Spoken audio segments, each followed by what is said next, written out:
Good morning बच्चों। पिछले video में हम लोग क्वेश्चन आंसर कर रहे थे और समझ रहे थे।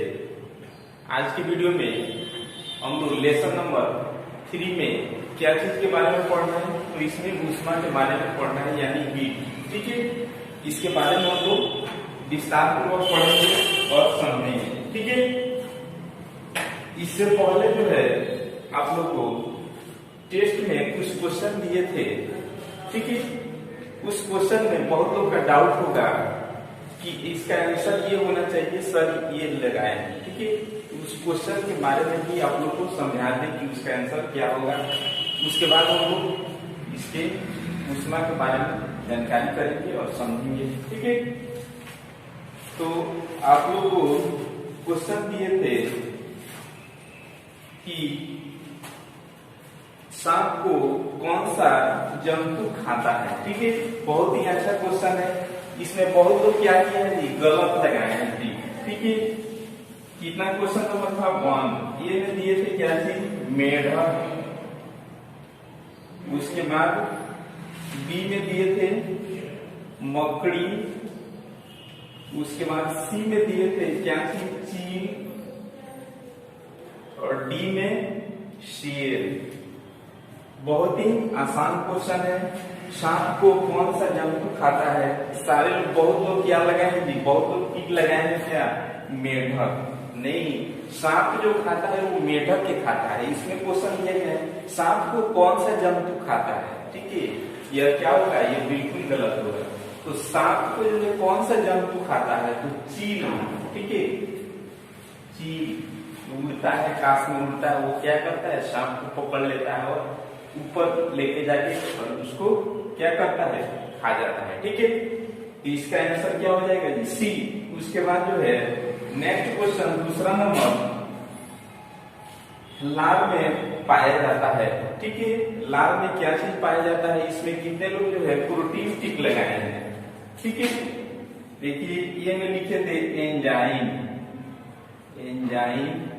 उसके बाद बी में प्रोटीन। उसके बाद सी में वसा। उसके बाद डी में शर्करा। इसमें सबसे ज्यादा लोग टिक लगाए क्या चीज, प्रोटीन टिक लगाए।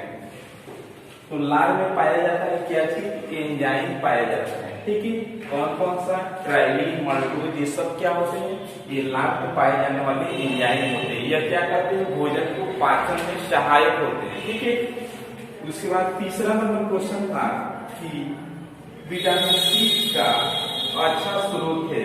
ये सब लोग क्या किए, इसमें जो है अच्छा टिक लगाए हैं ये लोग। ये में दिए थे क्या चीज, अंडा।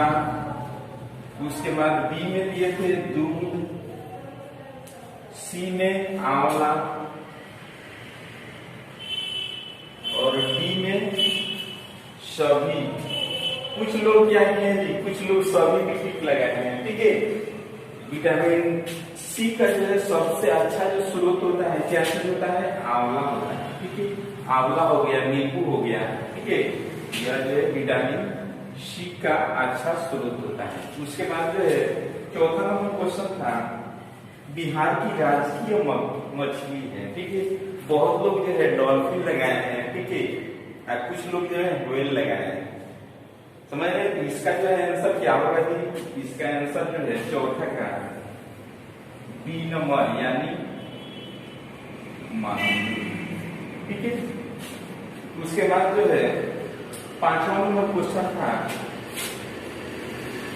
पांचवा नंबर, खाद्य हानि का संबंध होता है, किससे होता है, खाद्य हानि का संबंध। ए में अमीबा, बी में अमाशय, और सी में कृंतक, और डी में चमड़क। ठीक है, तो इसका जो है पांचवा का क्या हो जाएगा जी, पांचवा को बहुत लोग आंसर लगाए हैं क्या चीज, अमाशय लगाए हैं। क्या चीज, वो बिल्कुल गलत है। ठीक है, इसका आंसर क्या होगा जी, अमीबा।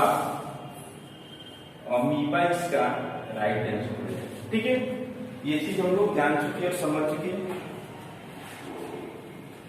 इसके बाद हम लोग ऊष्मा के बारे में पढ़ेंगे और जानकारी करेंगे। ठीक है, और समझेंगे। देखिए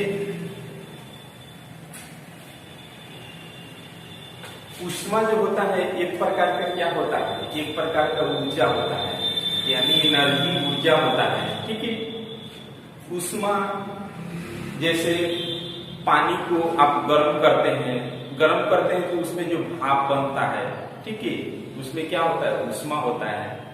आपको आग जलने की काफी संभावना होता है, समझ रहे। तो ये सब चीजों में क्या होता है, ऊष्मा पाया जाता है। ठीक है। तो इसमें हम लोग कुछ लिखेंगे, उसके बाद क्या करेंगे, इसके आगे और हम लोग जानकारी करेंगे। ठीक है। तो पहले क्या चीज बनाइएगा, हेडिंग ऊष्मा, यानी हीट, ऊष्मा किसे कहते हैं। ठीक है। इसमें हम लोग लिखेंगे यह ऊर्जा का एक रूप, यह ऊर्जा का एक रूप होता है जो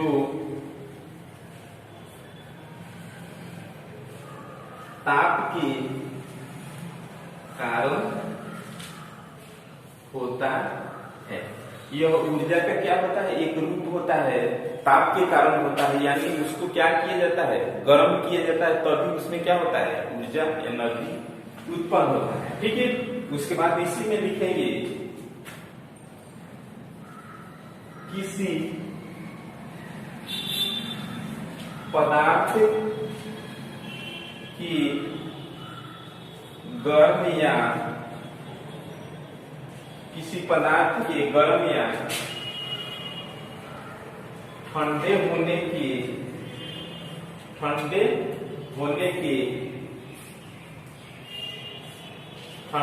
के कारण उसमें जो ऊर्जा होती है उसे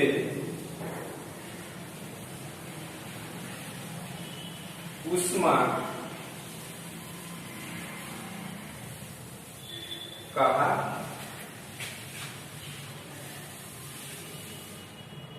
जाता है। ठीक है। उसे ऊष्मा कहा जाता है।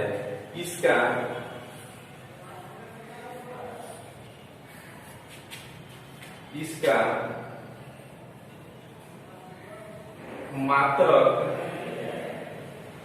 जूल होता है।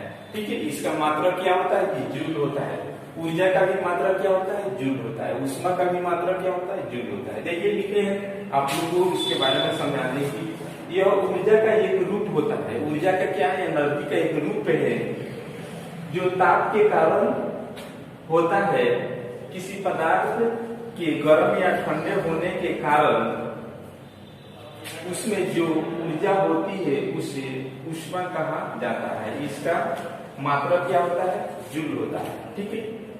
और इसके बारे में हम लोग को जानकारी करना है। देखिए जैसे मान लीजिए कि आप ठंडी के समय में और गर्मी के समय में ये सब कुछ अंतर आप लोग देखते हैं, बिल्कुल अंतर होता है।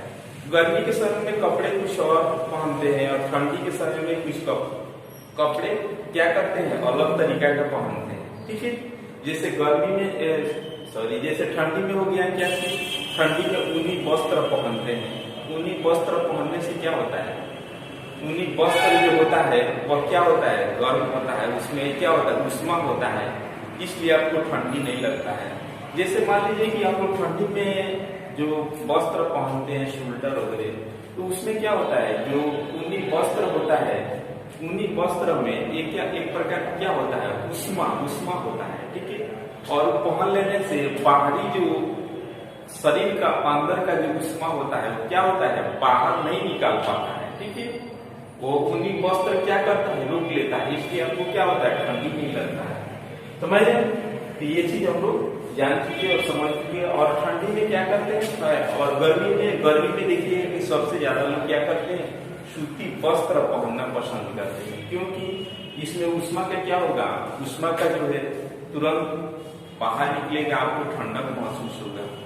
समझ रहे हैं? तो ये चीज हम लोग जान चुके हैं और समझ चुके हैं। तो आज की वीडियो में इतना है, इसके आगे कल हम